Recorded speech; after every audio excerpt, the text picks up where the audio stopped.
Mina olen Helen, olen tootedisainer ja Triibu Vineeri loovjuht. Triibu Vineer sai alguse tegelikult täiesti kogemata. Ma õppisin Tartu kõrgemas kunstikoolis mööblidisaini ja ühe sellise kooli töö ajal, kursuse töö ajal läks üks selline painutatud vineerist detail läks kogemata katki.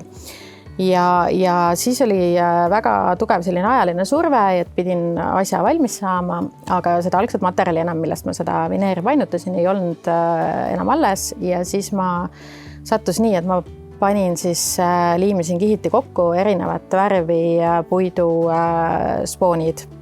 Paar päeva hiljem sattus mulle kapis juhuslikult näppu rahvariide Triibu seelik ja siis mul käis nagu see klõps ja siis ma mõtlesin, et kui äge.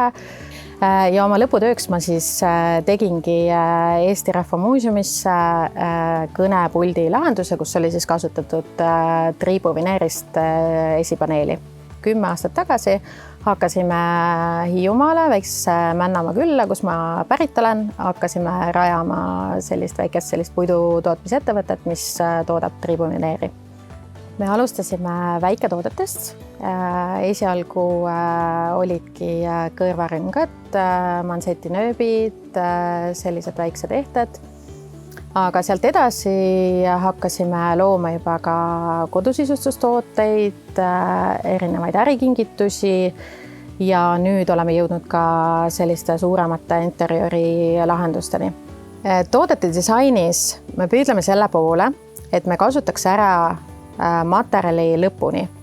Meil on erinevas suuruses tooteid, alates hoiukastidest kuni kõrvarõngasteni, ka kandikuid ja serveerimisaluseid ja meie eesmärk on see, et me kasutaks ära iga väikse materjalitüki, et meil jääks jääke.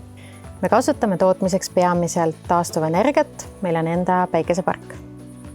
Meie jaoks on oluline Hiiumaa pärand ja sellepärast me kasutame Hiiumaa seelikutriibustikke oma ehete loomisel. Üks põhjus, miks me Triibu vineeri teeme, on kohaliku puidu väärindamine.